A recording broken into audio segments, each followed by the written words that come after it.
Imagine taking over like a massive global organization, and on day one, you sit down at your desk and find out your predecessors being indicted for heresy by an international tribunal. Right, just a total nightmare scenario. Yeah, exactly. And on top of that, your regional managers are actively trying to secede from the company, and the government is holding all your official paperwork hostage over this crippling tax dispute. Oh, and don't forget, you're also dealing with physical, armed invaders just outside your city walls. Right.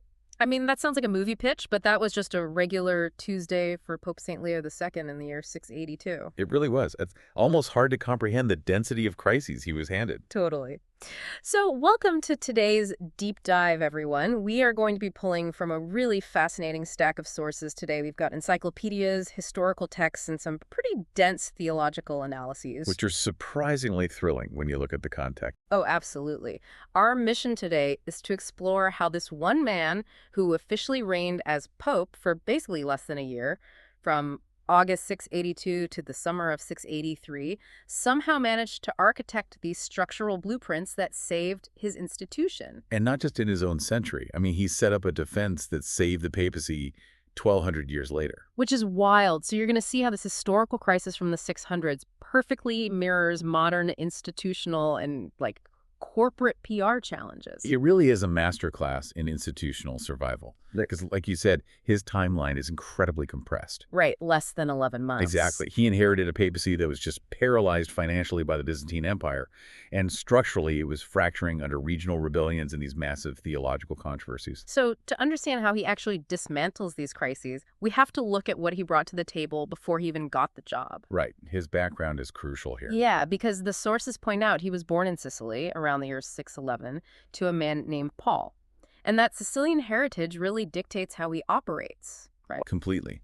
Because during the mid-7th century, Sicily was enduring these relentless raids from the expanding Islamic Caliphate. So it's a war zone, basically. Pretty much. Yeah. And this geopolitical instability causes a massive wave of migration. Intellectuals, clergy, scholars, they're all fleeing the island and seeking refuge in Rome. And that migration ends up fundamentally changing the intellectual landscape of Rome. It does.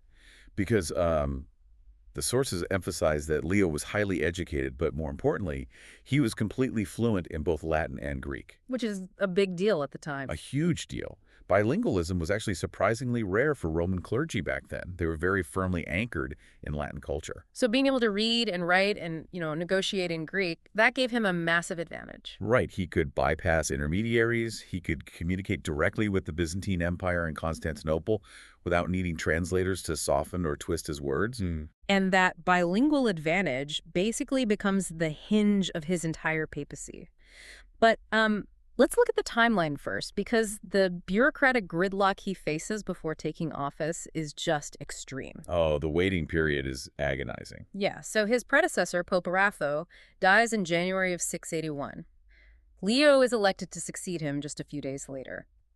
But he isn't consecrated, he doesn't officially possess the authority of the office until August of 682. A year and 7 months later. Right. He spends 18 months in this weird state of suspended animation.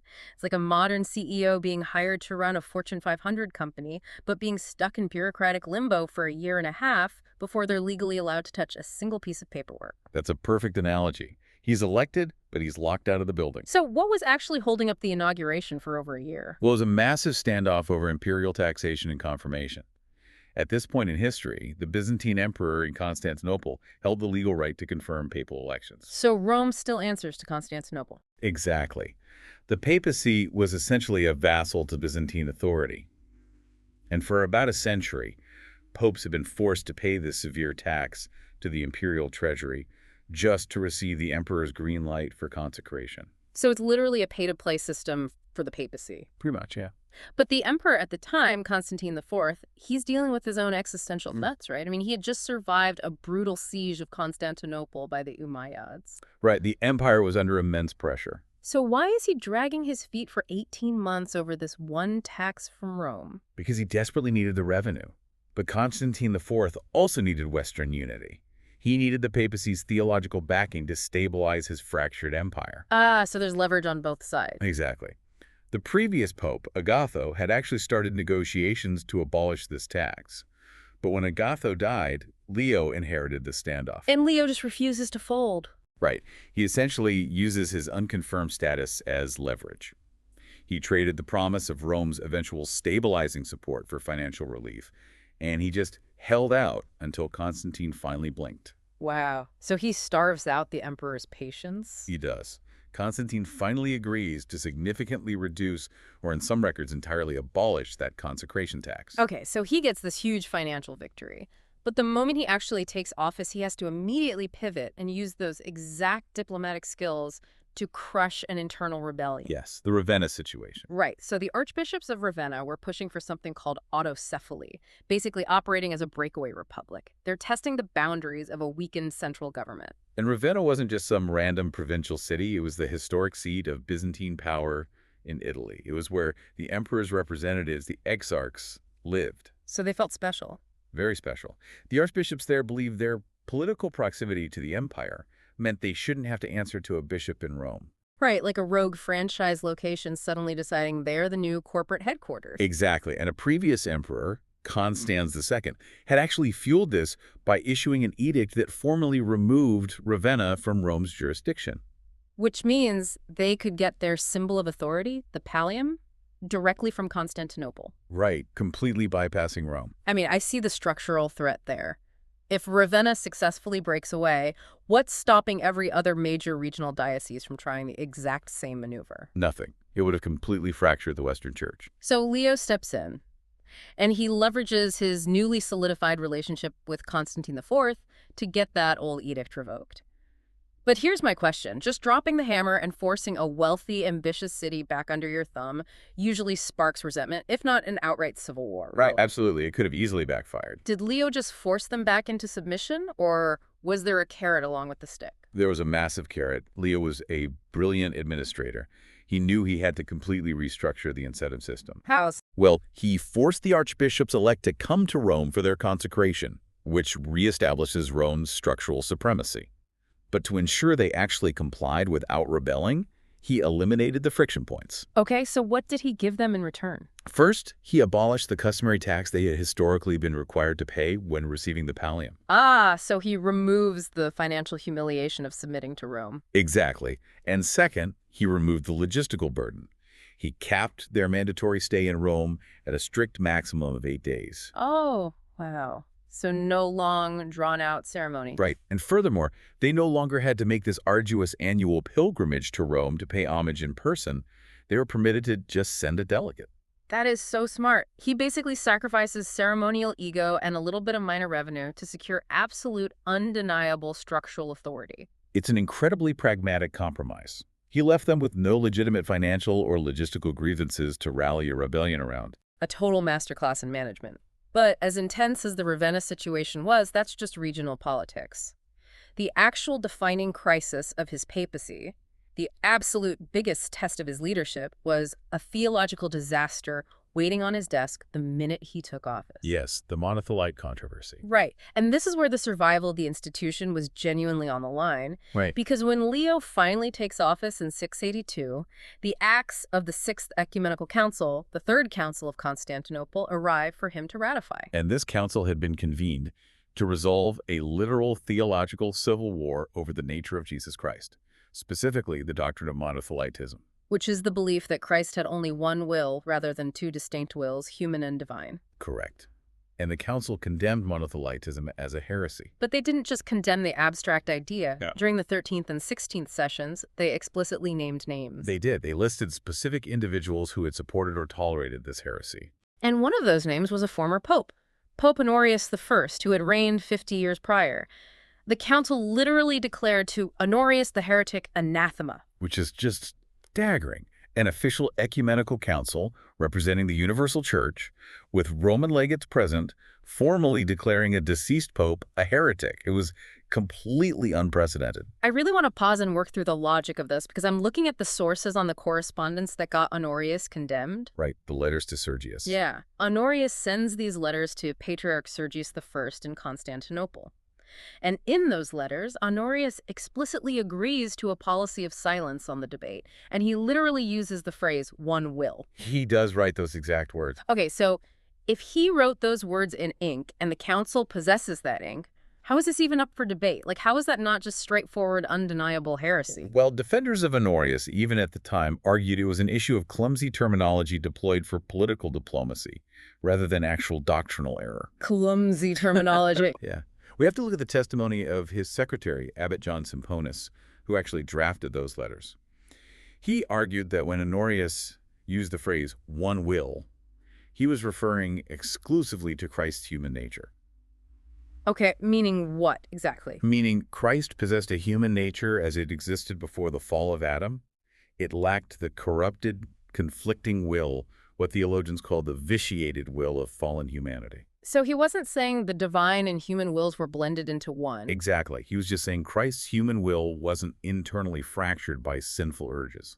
So Honorius is basically trying to say Christ didn't have that internal friction we all have, like the angel on one shoulder and the devil on the other. Right, exactly. But he phrases it so poorly that Constantinople just runs with it. Because the Byzantines desperately wanted a unified theology to keep their empire from fracturing. Yes. Honorius offered this diplomatic ambiguity, and they weaponized it. Later figures, like Maximus the Confessor, defended Honorius's true intentions. Yeah. But the Sixth Ecumenical Council, they didn't care about his internal intentions. Right. They just read the phrase, saw his failure to crush the heresy when it started, and dropped the hammer. They condemned him completely. Which puts Leo II in an absolutely impossible trap. Think about this. If Leo rejects the council's condemnation of Honorius, he defies an ecumenical council and triggers a massive schism between East and West. Right, which would be disastrous. But if he accepts it as written, he essentially admits officially that popes can be heretics, which destroys his own office's foundational authority. It's a complete catch-22.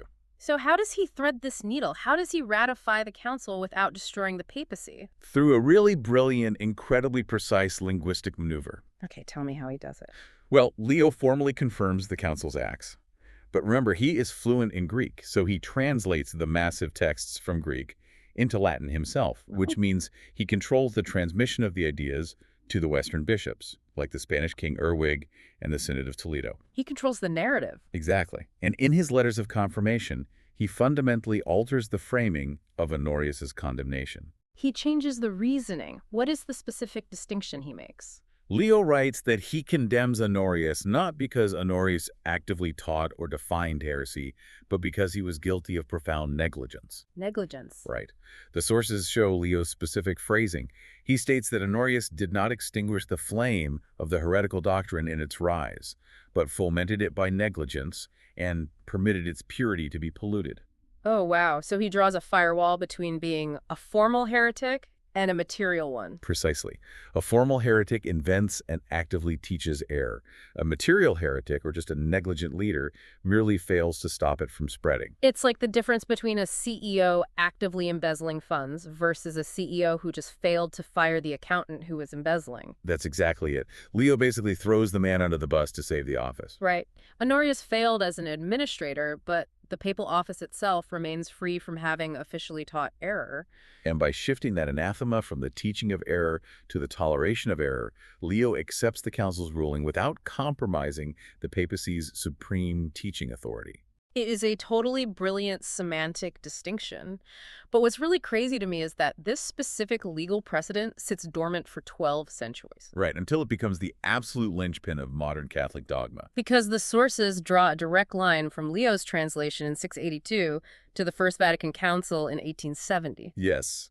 That council was convened to officially define the dogma of papal infallibility. Which is the doctrine that a pope cannot err when teaching on faith and morals ex cathedra, right? From the chair of Peter. Correct. And during the intense debates of 1870, the opponents of infallibility used the case of Pope Honorius I as their primary weapon. Of course they did. Their argument is pretty straightforward. An ecumenical council literally condemned a pope as a heretic, therefore popes are demonstrably fallible. Exactly. So how do the defenders of the dogma dismantle that historical precedent? By relying entirely on the framework that Leo II built. Theologians like Louis Nazaire-Began, whose analyses are in our stack of sources today, argued successfully that infallibility only applies when a pope is explicitly defining doctrine for the universal church. Right.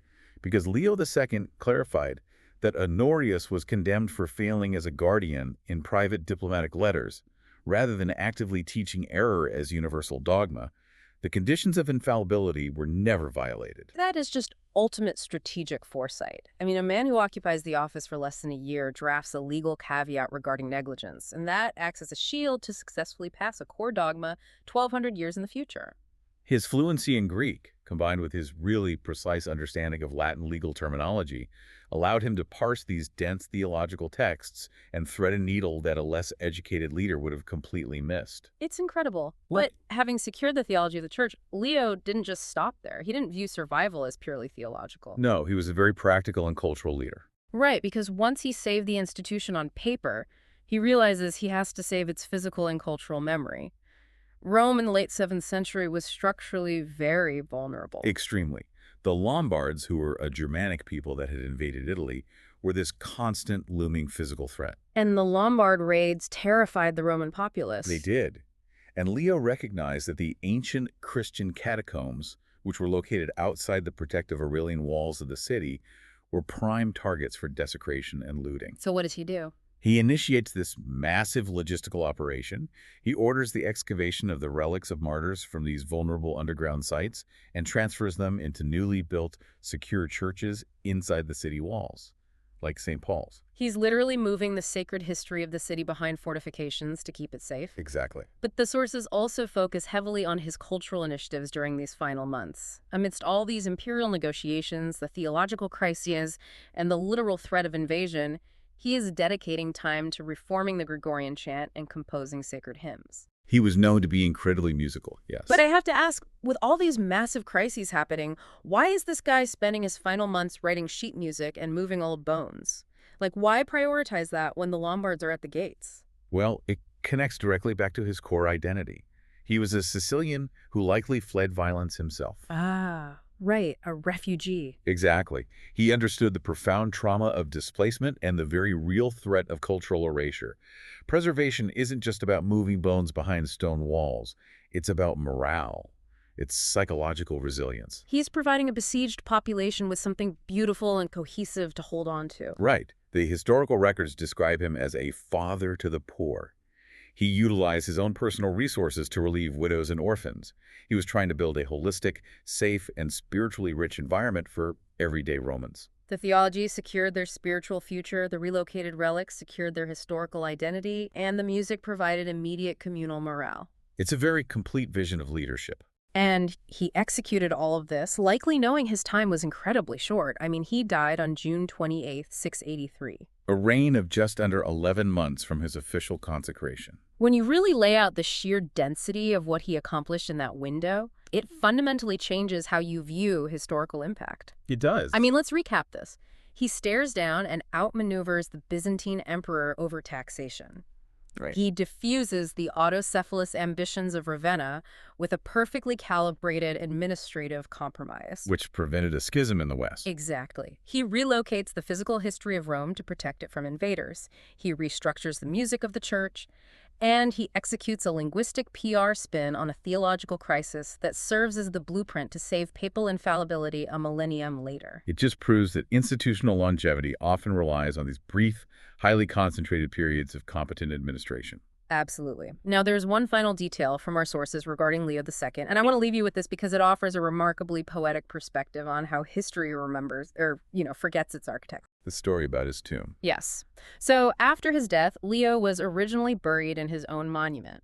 But centuries later, during the 16th and 17th centuries, the massive old St. Peter's Basilica was demolished to make way for the structure that stands today. And that demolition was a chaotic, decades-long construction project. The sources note that roughly half of all the historical papal tombs were destroyed or totally lost during the process. But Leo II's remains were gathered up.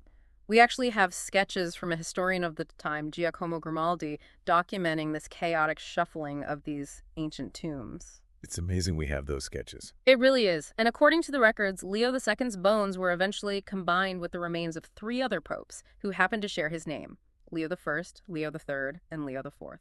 They were all just placed into a single shared sarcophagus. Yeah.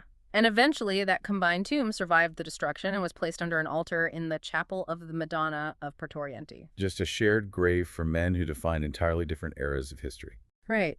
And it really makes you wonder, as you walk through ancient spaces or even examine the foundational rules of modern organizations, how many historical figures are there whose literal bones have been casually swept into a shared grave, whose individual names we barely even recognize, yet who secretly drafted the structural blueprints to the institutions we live under today? It's a profound thought.